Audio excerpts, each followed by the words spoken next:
तो hello everyone, ये जो क्लास 10th का अपना जो चैप्टर है वो साइंस का कंट्रोल एंड कोऑर्डिनेशन होने वाला है। अब इसके अंदर अपन पढ़ेंगे कि अपना जो बॉडी के ऊपर यानी कि लिविंग ऑर्गेनिज्म की अगर बात करें तो लिविंग ऑर्गेनिज्म बेसिकली दो टाइप के होते हैं, एक एनिमल्स और एक प्लांट्स।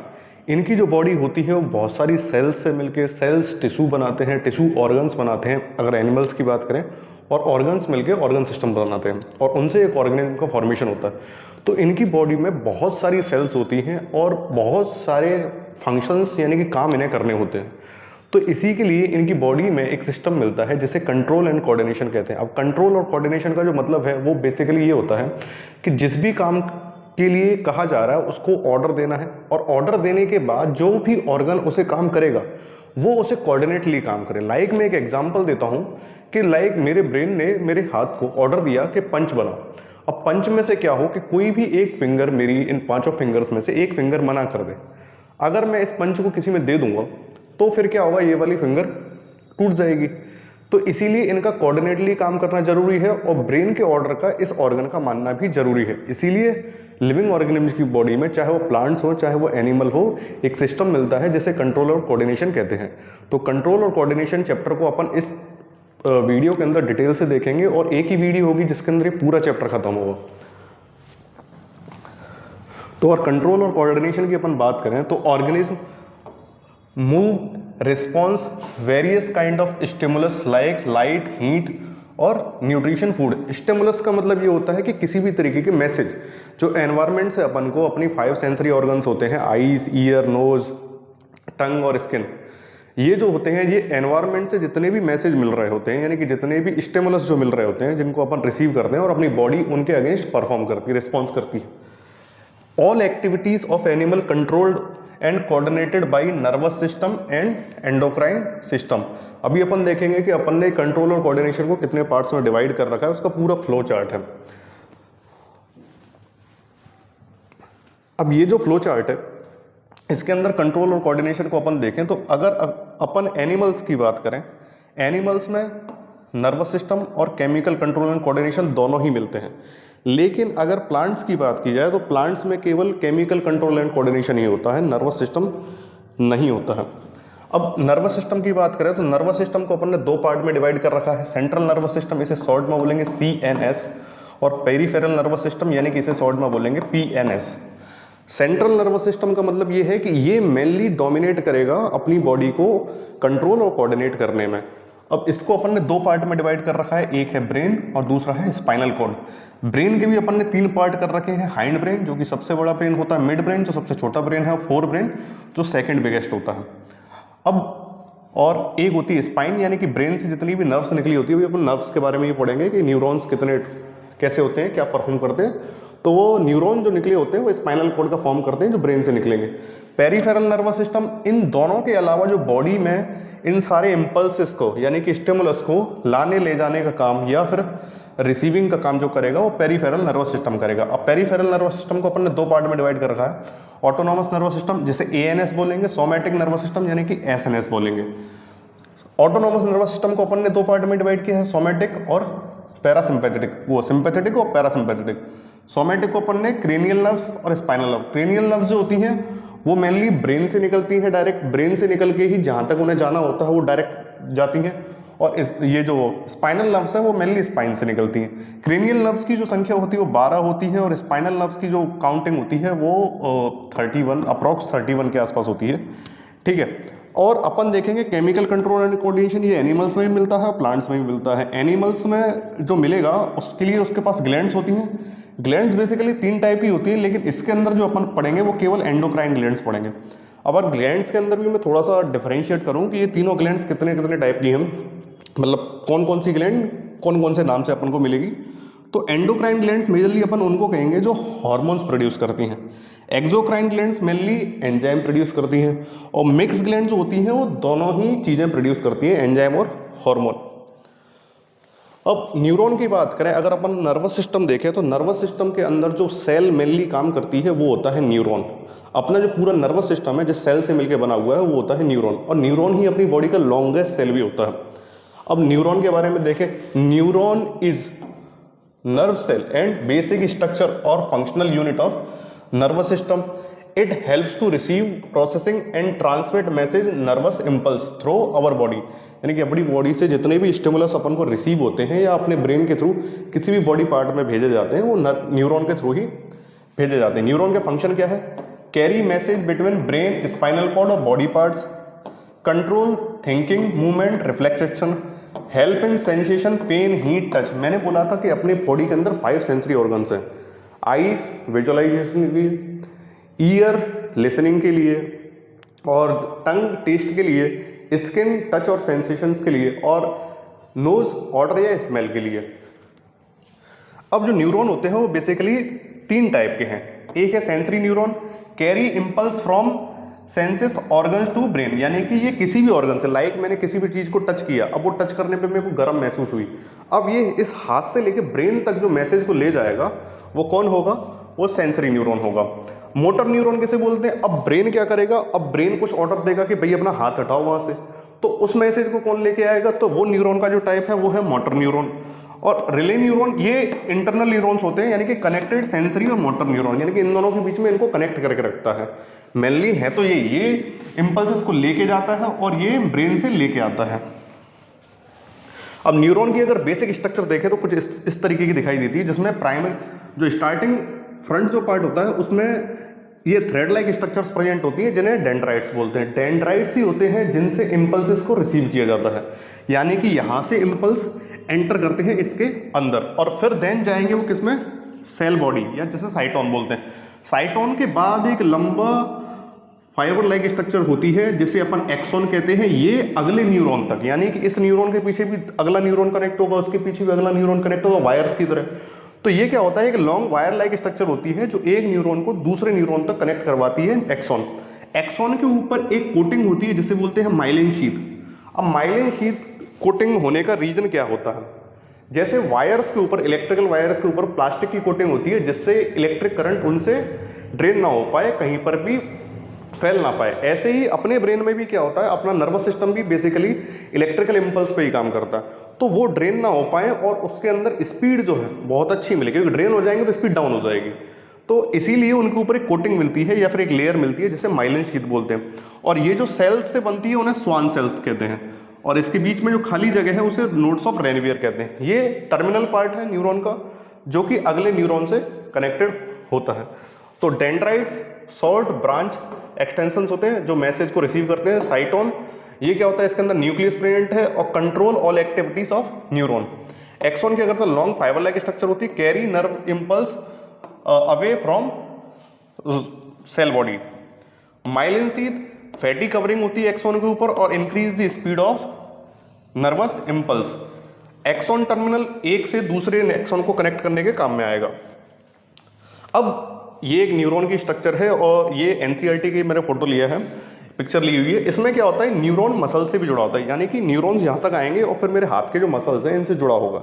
अब न्यूरॉन जहाँ मसल से जुड़ा होता है वहाँ पर एक जंक्शन बनता है जिसे बोलते हैं न्यूरोमस्कुलर जंक्शन। यहाँ पे क्लियर नहीं दिख रहा है लेकिन न्यूरोमस्कुलर जंक्शन कहते हैं, जहाँ पर न्यूरॉन किसी भी मसल से कनेक्ट होता है। अगला देखिए सिनेप्स। सिनेप्स क्या होता है? जब एक न्यूरॉन से दूसरा न्यूरॉन कनेक्ट हो रहा होता है, यानी कि एक न्यूरॉन का लास्ट वाला पार्ट यानी कि टर्मिनल पार्ट और दूसरे न्यूरॉन का डेंड्राइट वाला पार्ट। अभी अपन ने ये पिक्चर देखी थी, एक न्यूरॉन का क्या होगा? इसके लास्ट वाले का टर्मिनल पार्ट और जो अगला न्यूरॉन होगा उसका डेंड्राइट्स वाला पार्ट। तो इसका लास्ट टर्मिनल पार्ट हो गया, उसका स्टार्टिंग पार्ट हो गया। उन दोनों के बीच में एक खाली गैप मिलता है जिसे बोलते हैं सिनेप्स। अब सिनेप्स में एक होता है प्री सिनेप्टिक न्यूरॉन और एक होता है पोस्ट सिनेप्टिक न्यूरॉन। यहां से इंपल्स यानी कि किसी के टर्मिनल पार्ट से जो इंपल्स आया होगा वो दूसरे तक भेजा जाएगा और जिनके थ्रू भेजा जाता है उन्हें कहते हैं न्यूरोट्रांसमीटर्स। न्यूरोट्रांसमीटर्स वो केमिकल, मैंने बताया कि ब्रेन जो इंपल्स कैरी करता है या नर्वस सिस्टम जो इंपल्स कैरी करता है वो इलेक्ट्रिसिटी के फॉर्म में करता है, लेकिन इसके बीच में यानी कि सिनेप्स में कुछ टाइम के लिए उन न्यूरल इंपल्स को चेंज किया जाता है केमिकल्स में। अब इस सिनेप्टिक क्लेफ्ट के बीच में इंपल्स को केमिकल में चेंज किया, यहाँ पर रिसेप्टर्स होते हैं अगले न्यूरॉन के फ्रंट पार्ट पे और वो इसे रिसीव करते हैं, फिर ये इलेक्ट्रिकल इंपल्स में फिर से चेंज हो जाता है। तो ये एक तरीके से इसे मॉड्यूलेट करने का काम करते हैं, यानी कि इंपल्स जैसे ही वीक हो रहा होता है तो उसे मॉड्यूलेट कर देते हैं जिससे एक सही फ्रीक्वेंसी से जाए। तो सिनेप्स क्या होता है? Synapse is a tiny junction gap between two neurons या neuron cells. where information transmitted to one neuron to another neuron, it play crucial role in nervous impulse transmission. इसके अंदर दो न्यूरॉन मेनली पार्टिसिपेट करते हैं, pre synaptic और synaptic cleft होती है, बीच में जो खाली जगह है इसको सिनेप्टिक क्लेफ्ट कहते हैं, और पोस्ट सिनेप्टिक न्यूरॉन यानी कि जो अगला न्यूरॉन है जो इस इंपल्स को रिसीव करेगा, और सिनेप्टिक वेसल्स। ठीक है, तो ये डायग्राम याद रखना है, ये भी एनसीईआरटी का ही डायग्राम है। How do synapse work?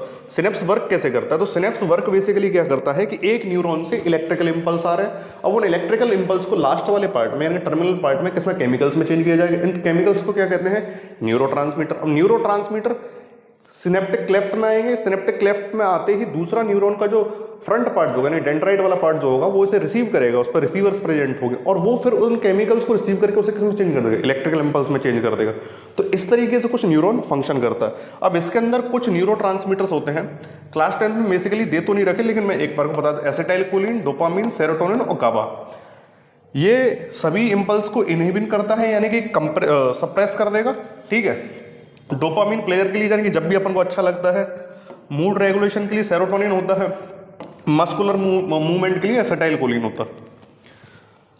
Function of synapse, transmitted signal one neuron to another neuron, एक न्यूरॉन से दूसरे न्यूरॉन पर फंक्शन अगर ट्रांसमिट हो रहा है कोई भी स्टिमुलस तो इसी की वजह से हो रहा है। Ensure one way transmission, one way transmission यानी कि फ्रंट की तरफ ही फॉरवर्ड डायरेक्शन में ही वन वे ट्रांसमिशन होगा, उसी टाइम पे कोई भी जो इंपल्स होगा वो रिवर्स में नहीं आएगा। इसे भी कौन कंफर्म करता है? इसे भी सिनेप्स ही कंफर्म करता है। अलाउ मॉड्यूलेशन, मॉड्यूलेशन मतलब क्या होता है?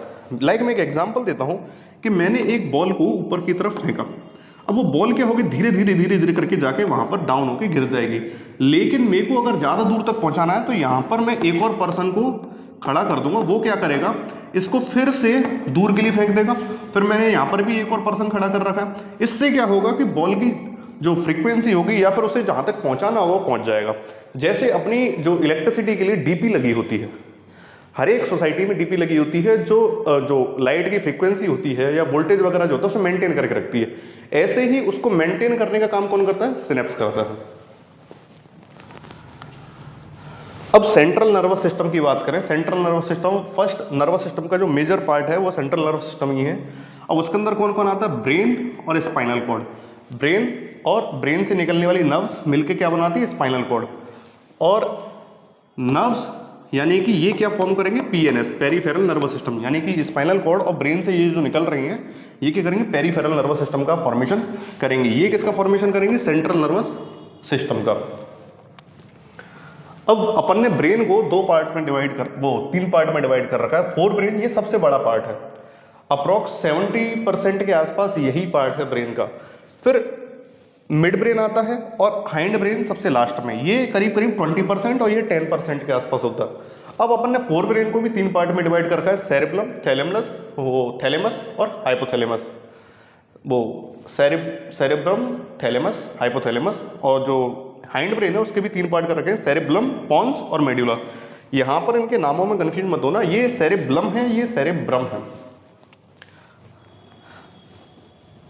ये एनसीईआरटी का डायग्राम है जिसके अंदर ये सारे पार्ट्स इजीली दे रखे हैं। सेरेब्रम मेजरली जो ब्रेन का पार्ट जो दिखाई देता है वो सेरेब्रम ही होता है, यानी कि अपन ने फोर ब्रेन जो देखा, फोर ब्रेन सबसे बड़ा पार्ट। अब फोर ब्रेन का भी सबसे बड़ा पार्ट पूछा जाए तो वो कौन सा है? सेरेब्रम।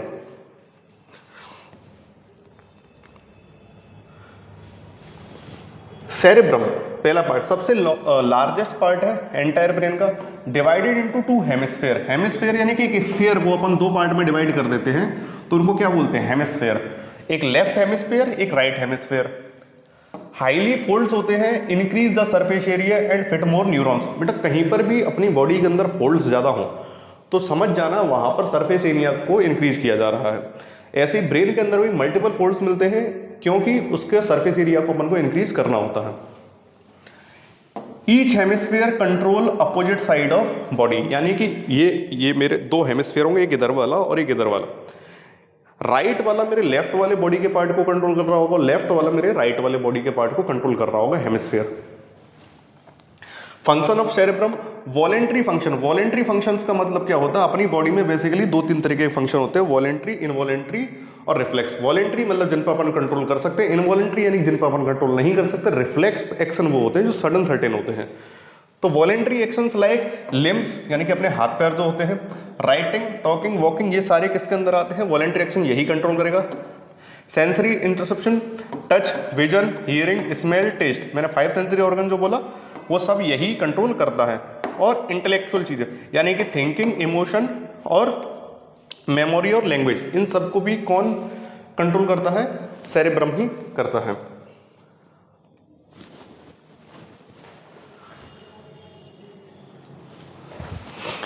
अब अपन अगर सेरेब्रल लोब्स की बात करें, सेरेब्रल लोब्स के क्या है कि अपन ने सेरेब्रम को कुछ पार्ट्स में, कुछ जोन्स में डिवाइड कर रखा है, क्योंकि आज भी अपन को एग्जैक्ट नहीं पता कि ब्रेन के अंदर कौन सी जगह पे, एग्जैक्ट पिन पॉइंट नहीं कर सकते अपन कहीं पर भी कि कहीं पे कौन सा काम रेगुलेट हो रहा है, कौन सा काम कंट्रोल हो रहा है। तो अपन ने क्या जोन्स डिवाइड कर रखे हैं, और वो जोन्स हैं फ्रंटल, पेराइटल, टेम्पोरल और ऑसिपिटल। फ्रंटल लोकेशन फ्रंट में, अब ये क्या करेगा? रीजनिंग, प्लानिंग, स्पीचिंग, मूवमेंट और emotion. Touch, pressure, temperature, pain. Parietal, temporal side में, फ्रंटल ये वाला, टेम्पोरल ये वाला, पेराइटल और ऑसिपिटल पीछे वाला। ठीक है। हियरिंग, मेमोरी, स्पीच और कॉम्प्रिहेंशन। और ऑसिपिटल क्या करेगा? विजन और विजुअल प्रोसेस। अब थैलेमस की बात करें, थैलेमस जो है सेकंड पार्ट है फोर ब्रेन का। थैलेमस क्या काम करता है? लोकेटेड बिलो सेरेब्रम यानी कि सेरेब्रम के नीचे प्रेजेंट है। Act as relay action of sensory information except smell. Relay action यानी कि वहां पे सारी इंफॉर्मेशन यानी जितने भी स्टिमुलस आ रहे हैं वो आएंगे और वहां से उन्हें कोऑर्डिनेटली किया जाएगा कि भाई आपको ब्रेन के किस किस पार्ट तक जाना है सेरेब्रम के अंदर। Direction of sensory signals to correct part of brain, मैंने बताया कि सारे इंफॉर्मेशन जितने भी बॉडी से आ रही हैं यानी वॉलेंट्री एक्शंस के लिए वो उस जगह आएंगी, यानी कि किसके अंदर आएंगे? थैलेमस के अंदर आएंगे। थैलेमस उन्हें कोऑर्डिनेट करेगा कि आपको सेरेब्रम के कौन से पार्ट तक जाना है। Function, filtering the process of incoming sensory signals यानी कि जो सिग्नल्स आ रहे हैं उनको फिल्टर करता है कि किनको किस किस तरीके से परफॉर्म करना। Play a role to attention and consciousness. Attention यानी कि अपना किस चीज को कितना अटेंशन देना है, कोई काम कितना ज्यादा जरूरी है, उन सबको डिसाइड कौन करेगा? थैलेमस करेगा। हाइपोथैलेमस, हाइपोथैलेमस अगर देखा जाए तो अपने एंडोक्राइन सिस्टम का मेन की पॉइंट होता है, यही होता है जो नर्वस सिस्टम और एंडोक्राइन सिस्टम के बीच की लिंक है। कौन? हाइपोथैलेमस। अब हाइपोथैलेमस को अपन मास्टर ऑफ मास्टर ग्लैंड भी बोलते हैं, ये मैंने ग्लैंड्स वाले पार्ट में इंक्लूड नहीं कर रखा है। अब मास्टर ऑफ मास्टर ग्लैंड क्या बोलते हैं? क्योंकि अपनी ब्रेन के अंदर एक ग्लैंड है जिसका नाम है पिट्यूटरी ग्लैंड। अब पिट्यूटरी ग्लैंड क्या करता है? अपन एंडोक्राइन ग्लैंड जो ह्यूमंस के अंदर पड़ेंगे मेजरली उनको कंट्रोल करता है। अब वो मेजरली सबको कंट्रोल कर रहा है तो उसे बोलते हैं मास्टर ग्लैंड, पिट्यूटरी ग्लैंड को। अब पिट्यूटरी ग्लैंड को भी कंट्रोल कौन करता है? हाइपोथैलेमस। तो इसीलिए इसे मास्टर ऑफ मास्टर ग्लैंड भी कहते हैं। ठीक है। फंक्शन क्या है?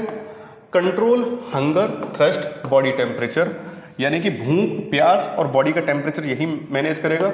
रेगुलेट स्लीप वॉक साइकिल यानी कि आप कब जग रहे हो, स्लीप वेक साइकिल यानी कि कब जग रहे हो, कब सोना है, ये भी यही कंट्रोल। इमोशंस, मेंटेन हीमोस्टेसिस यानी कि ब्लड कितना बनना है कितना नहीं बनना है। और पिट्यूटरी ग्लैंड को मेनली, इसे जरूर याद रखना कि ये पिट्यूटरी ग्लैंड को भी कंट्रोल करता है। Mid brain, second part mid brain, ये ब्रेन का सबसे छोटा पार्ट है। ठीक है। और ये कहाँ लोकेटेड है? फोर ब्रेन के, मतलब कि small central part of brain system located between fore brain and hind brain, यानी फोर ब्रेन और हाइंड ब्रेन के बीचों बीच में प्रेजेंट है। फंक्शन क्या है? Control reflex movement of eyes and years. Reflex action या रिफ्लेक्स मूवमेंट क्या है? जो अचानक होते हैं उनको कंट्रोल कौन करेगा? Mid brain. किसके किसके को? आई और ईयर्स के को। जैसे turning your head toward sounds यानी कि जिसकी तरफ एकदम जैसे साउंड आया, जैसे आंखें बंद करके अपन को साउंड फील हो जाता है कि इधर से आ रहा है, तो उन सबको कंट्रोल कौन करेगा? Mid brain. Involved motor movement and alertness. Motor movement और अलर्टनेस का मतलब क्या होता है कि कभी कभार जैसे डॉग्स के अंदर आपने देखा होगा कि वो थोड़ा सा भी साउंड सुनते ही एकदम चौंक जाते हैं, जानवरों के अंदर होता है, या फिर हमारे अंदर भी होता है कि अपन थोड़ा सा भी साउंड सुनते तो एकदम सचेत हो जाते हैं कि भाई क्या किस तरीके से किस साइड से साउंड आ रहा है, तो मिड ब्रेन की वजह से ही। तो अभी तक अपन ने ब्रेन के दो पार्ट, फोर ब्रेन और मिड ब्रेन देख लिए। अब जो सेकंड सबसे बड़ा पार्ट जो है, मतलब फर्स्ट पार्ट तो जो है वो फोर ब्रेन बड़ा है, सेकंड जो बड़ा पार्ट है वो है हाइंड ब्रेन। अब हाइंड ब्रेन के मेजरली जो पार्ट्स होते हैं वो तीन पार्ट्स होते हैं। हाइंड ब्रेन का भी सबसे बड़ा पार्ट की अगर बात की जाए तो वो होता है सेरेब्लम, देन पॉन्स और फिर मेडुला। सेरेब्लम जो होता है उसकी लोकेशन सेरेब्रम यानी कि हाइंड ब्रेन का सबसे बड़ा पार्ट है, उसके बैक साइड में प्रेजेंट होती है। इस पर हाईली फोल्ड्स यानी कि इसके ऊपर जो फोल्ड्स होंगे वो बहुत ज़्यादा प्रेजेंट होंगे। क्यों?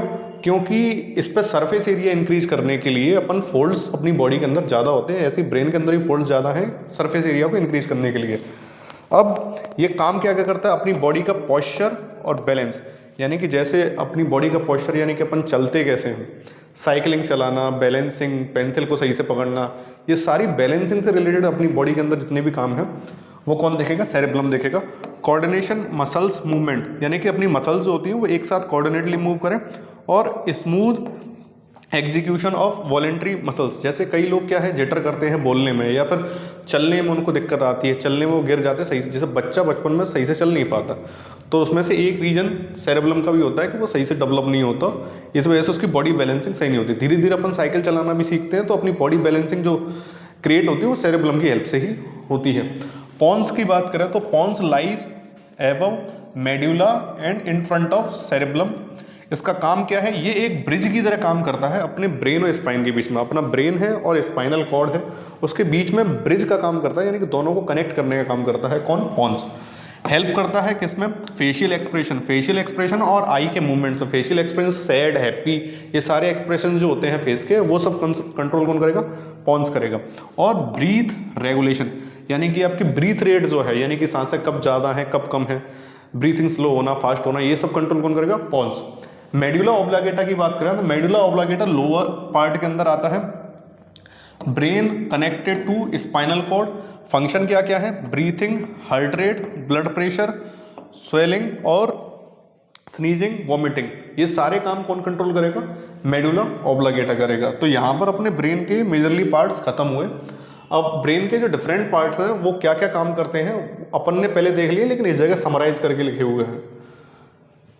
अब ब्रेन अपन ने पढ़ लिया, सेंट्रल नर्वस सिस्टम अपन ने अभी तक पढ़ लिया, सेंट्रल नर्वस सिस्टम। अब अपन देखते हैं पेरिफेरल नर्वस सिस्टम। ये पेरिफेरल नर्वस सिस्टम के अंदर क्या होता है? तो पेरिफेरल नर्वस सिस्टम को अपन दो पार्ट में बांट रखा है, ऑटोनोमस नर्वस सिस्टम और सोमेटिक नर्वस सिस्टम। इस ऑटोनोमस नर्वस सिस्टम के दो पार्ट है, सिंपैथेटिक और पैरासिम्पैथेटिक। सिंपैथेटिक और पैरासिम्पैथेटिक ये दोनों पर ही अपनी बॉडी के किसी भी चीज, यानी कि ये वॉलेंट्री एक्शंस नहीं, इनवॉलेंट्री के अंदर आएंगे। ये चीजों को या तो ज्यादा हाइपर कर देंगे, यानी कि चीजों में जो भी रेट होगी, यानी ब्लड प्रेशर होगा, हार्ट बीट होगी, ब्रीथिंग रेट होगी, इन सबको बढ़ा देंगे, या फिर इन्हें नॉर्मलाइज करेंगे। कौन? ये दोनों। सोमेटिक नर्वस सिस्टम क्या होता है? सोमेटिक नर्वस सिस्टम के अंदर नर्व्स आती हैं, कुछ नर्व्स डायरेक्टली ब्रेन से निकल के ऑर्गन्स तक जाती हैं, बॉडी पार्ट्स तक जाती हैं, और कुछ स्पाइनल कॉर्ड से निकल के डिफरेंट पार्ट्स तक जाती हैं। तो जो ब्रेन से निकल के डायरेक्ट बॉडी पार्ट्स तक जाती हैं उन्हें बोलते हैं क्रेनियल नर्व, जो कि कितनी है? 12 हैं। और जो स्पाइनल कॉर्ड से, यानी कि जो अपनी स्पाइनल कॉर्ड जो होती है उससे निकल के जो बॉडी के पार्ट्स तक जाती हैं वो होती हैं स्पाइनल नर्व, ये होती है 31। पेरिफेरल नर्वस सिस्टम अभी अपन ने बताया, ये जितनी भी ड्राइव होंगी इनसे नर्व वो सब पेरिफेरल नर्वस सिस्टम के अंदर आएंगी। ब्रेन और स्पाइन सेंट्रल नर्वस सिस्टम का पार्ट है। सोमेटिक नर्वस सिस्टम अभी अपन ने देखा था। सोमेटिक नर्वस सिस्टम क्या है? Control voluntary actions that body form. Somatic nervous system कितनी नर्व्स है? क्रेनियल नर्व्स 12 है और 31 स्पाइनल नर्व्स है। ऑटोनोमस नर्वस सिस्टम, इसके पार्ट दो थे, सिंपैथेटिक और पैरासिम्पैथेटिक। सिंपैथेटिक क्या करेगा? इंटेंस फिजिकल एक्टिविटी, यानी कि ये सारी चीज़ों को, ब्रीथिंग रेट हुई, हार्ट रेट हुई, बीपी हुआ, इन सबको बढ़ाने का काम करेगा। और इन सब काम होने जाने के बाद, यानी कि लाइक अपन एक्सरसाइज कर रहे हैं, दौड़ रहे हैं, कुछ भी कर रहे हैं जिसमें इंटेंस काम कर रही है अपनी बॉडी, उसके बाद जब नॉर्मल कंडीशन में आते हैं तो नॉर्मल कंडीशन में अपनी बॉडी कौन लेके आता है? Parasympathetic nervous system. अब अपन रिफ्लेक्स एक्शन की बात करें। अभी अपन ने एक्शंस की बात की थी कि एक्शंस दो टाइप के हैं। एक्शंस दो टाइप के मीन अपनी बॉडी में मेनली एक्शंस दो टाइप के, वॉलेंट्री और इनवॉलेंट्री। वॉलेंट्री का मतलब होता है जिन एक्शंस पे अपना कंट्रोल हो। इनवॉलेंट्री मतलब जिन पे आप कंट्रोल नहीं हो, जैसे हार्ट बीट है उस पर कोई कंट्रोल नहीं, अपने अंदर ब्लड फ्लो हो रहा है उस पर कोई कंट्रोल नहीं है, ठीक है। अपने ब्रेन के अंदर डिफरेंट काइंड ऑफ थॉट्स चलते रहते, कोई कंट्रोल नहीं है, ठीक है। तो बहुत सारे फंक्शंस ऐसे हैं जिन पर अपना कंट्रोल है, बहुत सारे फंक्शंस ऐसे हैं जिन पर कंट्रोल नहीं है। तो फंक्शन जिन पर कंट्रोल है वॉलेंट्री एक्शन, जिन पर कंट्रोल नहीं है वो इनवॉलेंट्री एक्शन। इनके अलावा भी एक टाइप का एक्शन होता है जिसे रिफ्लेक्स एक्शन बोलते हैं। ये सडन चांसेस में होता है, यानी कि एकदम कहीं पर कोई एक्शन परफॉर्म करना हो तो वहां पे परफॉर्म होगा, उन्हें बोलते हैं रिफ्लेक्स एक्शन। तो रिफ्लेक्स एक्शन क्या है? Reflex action suddenly involuntary actions होते हैं, बॉडी रिस्पॉन्स करती है स्टिमुलाई के रिगार्डिंग। अब रिफ्लेक्स एक्शन की बात करें, रिफ्लेक्स एक्शन किस तरीके के होते हैं? जैसे किसी भी गर्म चीज को टच किया, तुरंत हाथ हटा लिया, किसी भी चीज तुमको पिंच की, चुभाया और तुरंत हाथ हट गया।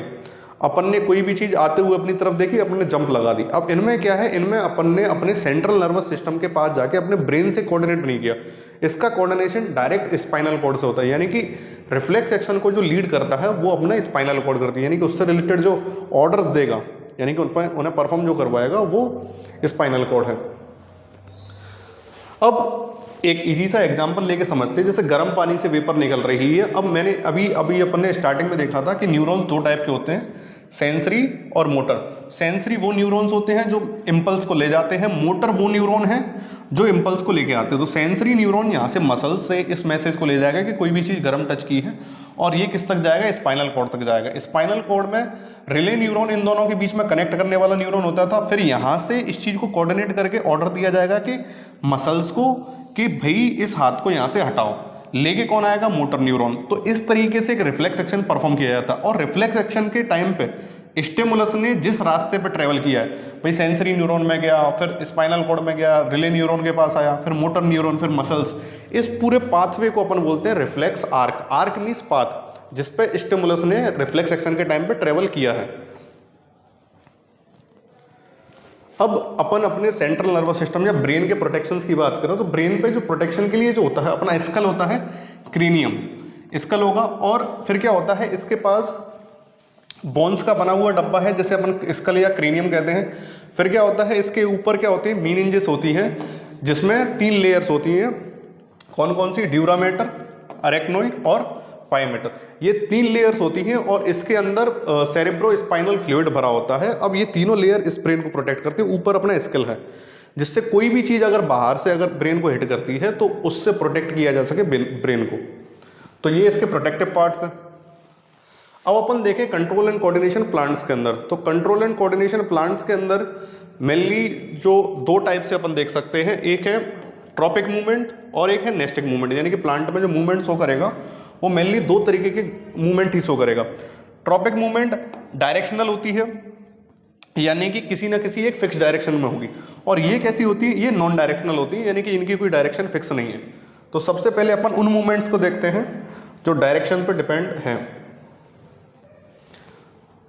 तो movement which are not growth related are called nesting movement. These movements occurs in response to environment stimuli, but directly responsible is not dependent in the direction of the stimuli. यानी कि इनके लिए कोई भी डायरेक्शन फिक्स नहीं है इन functions के लिए। जैसे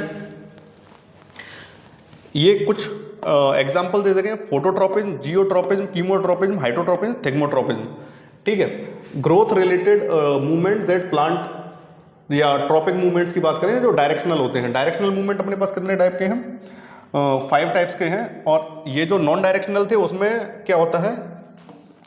थिग्मोनेस्टी। थिग्मोनेस्टी का मतलब क्या है? जैसे अपन कोई भी टच मी नॉट प्लांट है, छुईमी का प्लांट जो होता है, अपन टच जो करते हैं तो इसकी लीव्स होती है वो श्रिंक हो जाती है। श्रिंक होने का रीजन तो ये होता है कि ये एक बेसिकली वाटर को श्रिंक करके वाटर को अपने जो स्टेम वाला जो पार्ट होता है उसमें भेज देते हैं, इसकी वजह से श्रिंक हो जाती हैं। क्योंकि हवा चलने पे जो टच मी नॉट प्लांट को ऐसा लगता है कि हवा चलेगी तो वेपराइजेशन बढ़ेगा, और वेपराइजेशन बढ़ने की वजह से जो वेपर के फॉर्म में वाटर निकल जाएगा। इसी वजह से वो सारे वाटर को कहाँ? स्टेम के अंदर पहुंचा देते हैं, इस वजह से श्रिंक हो जाते हैं। तो टच मी नॉट प्लांट का जो रिस्पॉन्स है वो किसी भी स्टिमुलस डिपेंडेंट नहीं है, मतलब कि डायरेक्शनल नहीं है। अगर आप कहीं पे भी टच कर देंगे तो ऑल ओवर सारी लीव्स ही क्या हो जाती हैं? श्रिंक हो जाती हैं। लेकिन अगर बात करें ट्रॉपिक मूवमेंट्स की या डायरेक्शनल मूवमेंट्स की, इनमें जो ग्रोथ होगी वो एक फिक्स डायरेक्शन में होगी, यानी कि जिस डायरेक्शन से स्टिमुलस मिलेगा उसी डायरेक्शन में होगी। जैसे अपन सबसे पहला इसमें देखें फोटोट्रोपिज्म। फोटोट्रोपिज्म का मतलब ये होता है कि सनलाइट जिस साइड से प्लांट को मिल रही होती है, प्लांट एक्चुअल में उसी साइड में ग्रोथ करने लगता है, इससे बोलते हैं फोटोट्रोपिज्म। अब जो ट्रोपिज्म जो वर्ड है वो डिपेंड करता है, ट्रोपिज्म उस शब्द के सामने लगेगा जिससे रिलेटेड स्टिमुलस मिल रहा है। अब अपन को सन से रिलेटेड स्टिमुलस मिल रहा था तो अपन ने फोटोट्रोपिज्म लगाया। अगर वाटर से रिलेटेड स्टिमुलस मिलेगा तो अपन हाइड्रोट्रोपिज्म लगाएंगे। अगर ग्रेविटी से रिलेटेड मिलेगा तो उसे जियोट्रोपिज्म बोलेंगे। अब ट्रोपिज्म दो तरीके का है, नेगेटिव और पॉजिटिव। यानी कि अगर मेरे को सनलाइट इस साइड से मिल रही है और अगर मैं इधर ही ग्रोथ कर रहा हूं तो मैं जो ट्रोपिज्म शो कर रहा हूं वो पॉजिटिव शो कर रहा हूं। अगर इसके अपोजिट साइड में ग्रोथ कर रहा होता तो ट्रोपिज्म को वहां नेगेटिव कहते हैं। तो फोटोट्रोपिज्म का मतलब क्या है कि जिस साइड से सनलाइट आ रही है उसी साइड प्लांट का ग्रोथ करना। जियोट्रोपिज्म का मतलब क्या है, रूट्स जो होती हैं वो ग्रेविटी की डायरेक्शन में जब ग्रोथ करती हैं तो उसे जियोट्रोपिज्म कहते हैं। कीमोट्रोपिज्म का एग्जांपल है पॉलन ट्यूब का डेवलपमेंट। जब पॉलिनेशन होता है, पॉलिनेशन से स्टिग्मा के ऊपर जब पॉलन ग्रेन आ जाता है तो स्टिग्मा से pollen grain pollen tube develop करता है स्टाइल के अंदर, और स्टाइल से वो ओवरी तक जाता है। अब इसकी डायरेक्शन कैसे पता पड़ रही है, उसकी डायरेक्शन एक्चुअल में एक बोरोन नाम का केमिकल होता है उसकी वजह से होता है, लेकिन केमिकल की वजह से उसकी ग्रोथ हो रही है। तो केमिकल की वजह से ग्रोथ हो रही है, इसके लिए क्या बोलेंगे, कीमोट्रोपिज्म। तो पॉलन ट्यूब का डेवलपमेंट कैसा एग्जांपल है, कीमोट्रोपिज्म का। हाइड्रोट्रोपिज्म की बात करें, रूट्स का पानी की तरफ, वाटर की तरफ ग्रोथ करना हाइड्रोट्रोपिज्म को इंडिकेट करता है। थिग्मोट्रोपिज्म की बात करें, ज्यादातर जो बेलें जो होती हैं वो क्या करती हैं, अपने आसपास जो भी सपोर्ट मिलेगी वो उसी साइड में ग्रोथ करती हैं और उसी से सपोर्ट लेके और ऊपर की तरफ ग्रोथ करने लगती हैं। जिधर भी इसे अपन रख देंगे ये उसी साइड में ग्रोथ करेंगी। इसको क्या बोलते हैं, थिग्मोट्रोपिज्म। अब प्लांट्स के अंदर basically chemical control and coordination के अंदर जो हार्मोन्स रोल प्ले करते हैं वो दो तरीके के हैं। एक जो ग्रोथ को प्रमोट करेंगे, ग्रोथ प्रमोटर, एक जो ग्रोथ को रोक देंगे, ग्रोथ इनहिबिटर। अब जो ग्रोथ प्रमोटर हैं वो तीन हार्मोन्स हैं, ऑक्सिन, जिब्रेलिन, साइटोकाइनिन। ये तीनों हार्मोन ग्रोथ को प्रमोट करते हैं। एब्सिसिक और इथाइलिन, ये दोनों हार्मोन मेजरली ग्रोथ को रोकते हैं। अब जो ऑक्सिन है वो क्या करता है, मेजरली ऑक्सिन जो होता है वो शूट में बनता है और प्लांट की लेंथ को बढ़ाने में काम करता है। साइटोकाइनिन जो होता है वो मेजरली विड्थ को बढ़ाने का काम करता है। Ethylene promotes the ripening of fruits and abscission या फॉलिंग ऑफ लीव्स, यानी पत्तियां झड़ जाती हैं। साइटोकाइनिन ये रेगुलेट करता है सेल डिवीजन को, यानी सेल डिवीजन ज्यादा होगा। और एब्सिसिक क्या करता है, एब्सिसिक इनहिबिट करता है किसी भी तरीके की ग्रोथ को। एब्सिसिक हार्मोन जब किसी प्लांट में बनता है जब प्लांट किसी बैड वेदर कंडीशन से या अनफेवरेबल कंडीशन से निकल रहा हो, जैसे कहीं पर सूखा पड़ रहा हो तो प्लांट्स में जो एब्सिसिक एसिड है उसका क्वांटिटी बढ़ जाएगी। इससे क्या होगा कि प्लांट्स अपने अनवांटेड पार्ट्स को और लीव्स को शेड डाउन कर देगा, झड़ा देगा। अपन को लगेगा कि प्लांट इसको क्यों झड़ा रहा है, लेकिन प्लांट कम से कम रिसोर्सेज में सर्वाइव कर पाए, इस वजह से एब्सिसिक एसिड ने उसके सारे भी अनयूजुअल पार्ट्स को शेड आउट कर दिया। तो ये अच्छा भी है क्योंकि ये अनफेवरेबल कंडीशन में प्लांट्स को सर्वाइव कर पाता है। अब एंडोक्राइन सिस्टम, अपन ह्यूमंस की बात करें तो एंडोक्राइन सिस्टम के अंदर अपन मेनली उन ग्लैंड्स को देखेंगे जो हार्मोन्स प्रोड्यूस करती हैं। हार्मोन्स प्रोड्यूस करती हैं और हार्मोन जो ग्लैंड्स प्रोड्यूस करती हैं उनके पास खुद की ट्यूब नहीं होती, डक्ट नहीं होती। वो अपने सीक्रेशन को ब्लड वेसल्स के थ्रू एक जगह से दूसरी जगह ब्लड के थ्रू ही पहुंचाती है, क्योंकि ब्लड पूरी बॉडी में सर्कुलेट हो रहा है तो जहां भी उस हार्मोन की जरूरत होगी वो पहुंच जाएगा। तो एक्सोक्राइन ग्लैंड्स तो वो है जो क्या प्रोड्यूस करेंगी, एंजाइम प्रोड्यूस करेंगी और इनके पास खुद की डक्ट होती है। अब एंडोक्राइन ग्लैंड्स में पहला जो एग्जांपल है वो है पिट्यूटरी ग्लैंड का। इसे मास्टर ग्लैंड भी बोलते हैं। मास्टर ग्लैंड इसीलिए बोलते हैं क्योंकि ये मेजरली एंडोक्राइन ग्लैंड्स को कंट्रोल करता है। अब पिट्यूटरी ग्लैंड अपने पी लाइक स्ट्रक्चर होती है जो अपने ब्रेन में प्रेजेंट होती है, ठीक है।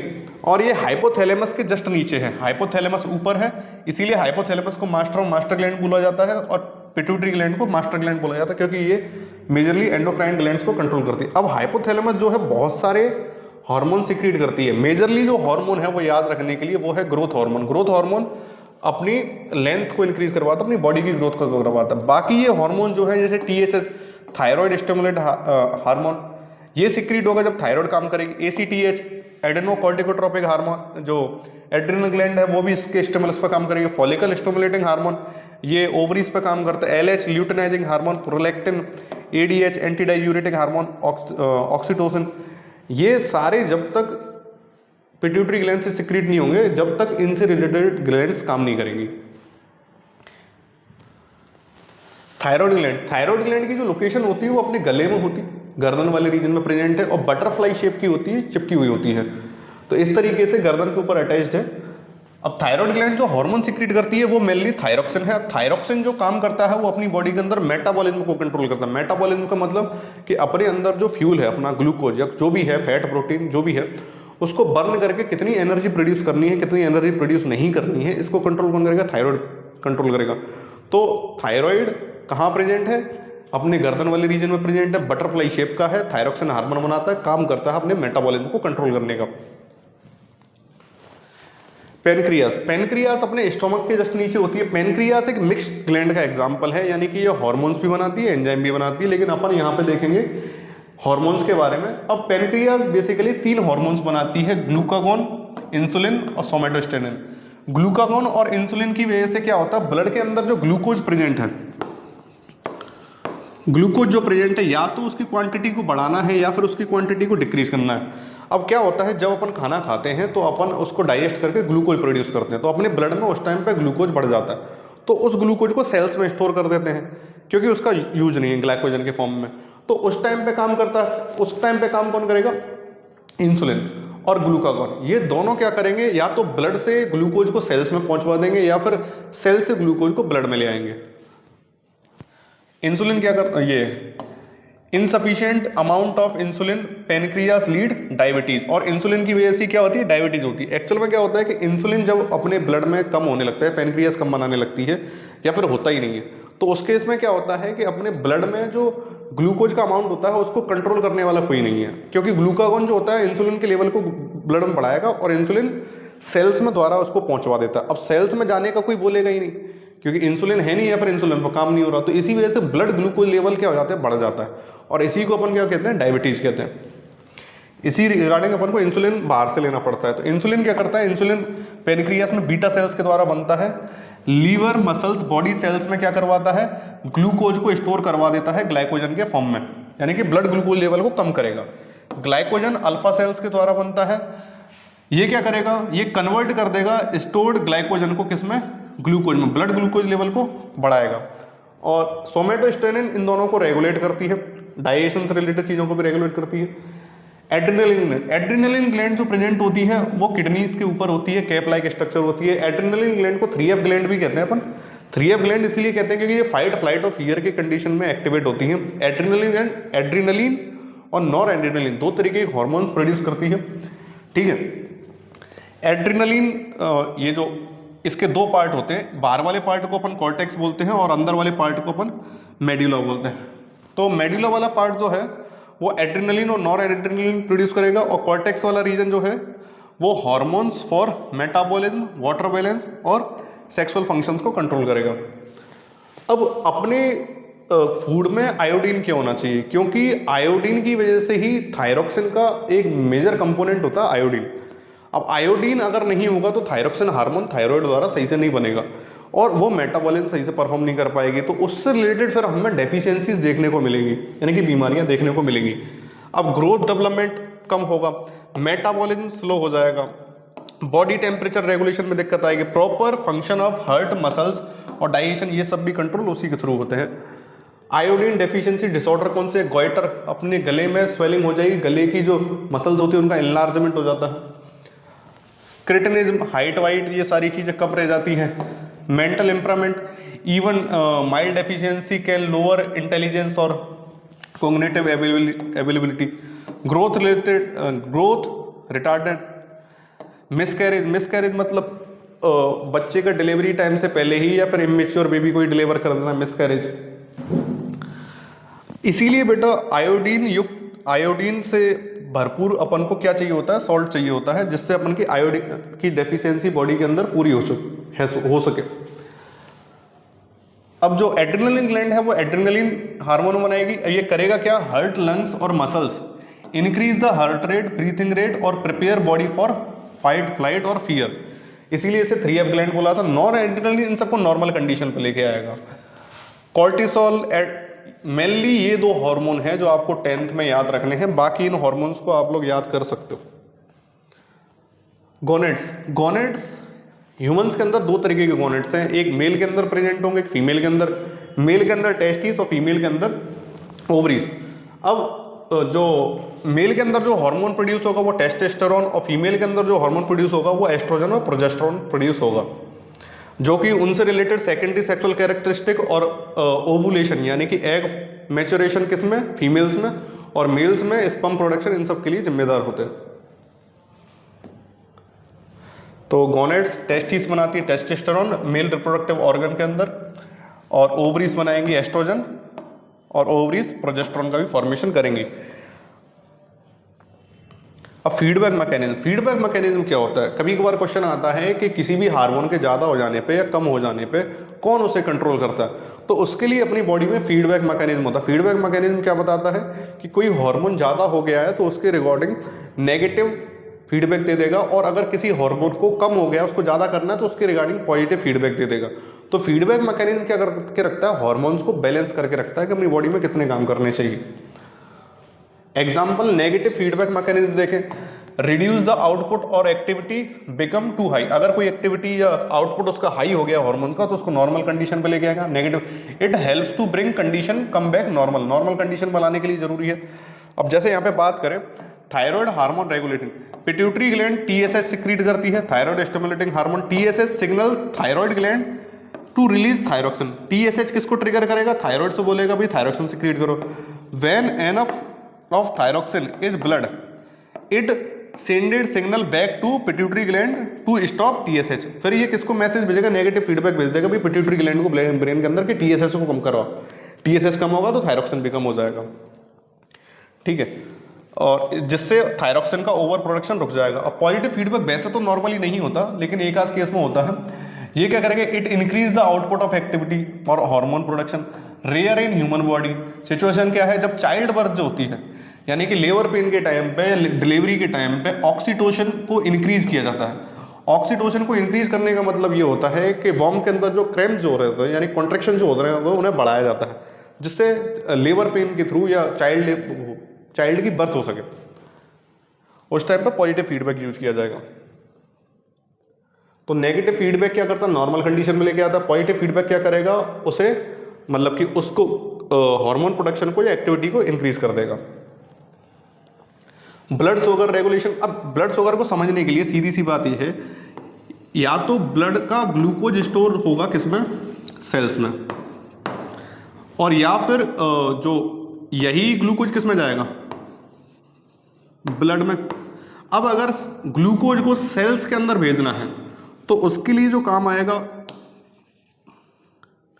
उसके लिए कौन काम करेगा? उसके लिए इंसुलिन काम करेगा, यानी कि ग्लूकोज को ब्लड से उठा के कहाँ रख देगा? सेल्स में रख देगा, जिससे ब्लड का ग्लूकोज काउंट क्या हो जाएगा? वो कम हो जाएगा। अगर बॉडी को ज़्यादा एनर्जी प्रोडक्शन की जरूरत पड़ रही है, यानी कि अपन कुछ ऐसा काम कर रहे हैं जिसमें एनर्जी ज़्यादा चाहिए, तो सेल्स से निकाल के ग्लूकोज वापस ब्लड में पहुंचाना होता है। तो उस टाइम पे कौन आएगा? ग्लूकागन आएगा। तो ग्लूकागन क्या करेगा? ब्लड में ग्लूकोज का काउंट बढ़ा देगा। अब डायबिटीज के केस में क्या होता है कि इंसुलिन या तो अपनी बॉडी के अंदर बन नहीं रहा है, या बन रहा है तो सही अमाउंट में नहीं बन रहा है, या फिर उस पर बॉडी फंक्शन नहीं कर रही ढंग से। तो होगा ये कि सेल्स ग्लूकोज जो सेल्स के अंदर है वो ग्लाइकोजन की वजह से बाहर तो आ जाएगा, लेकिन इसके जब जरूरत नहीं है तब नॉर्मल कंडीशन पर ग्लूकोज नहीं आएगा, नहीं कि वापस सेल्स के अंदर स्टोर नहीं होगा। इससे क्या रहेगा? ब्लड ग्लूकोज का अमाउंट जो है वो बहुत ज़्यादा इंक्रीज रहेगा। इसी को बोलते हैं डायबिटीज। तो डायबिटीज के अंदर दे रखा है कि इंसुलिन जो होता है बीटा सेल्स बनाती हैं, लो शुगर करने के लिए जरूरी है।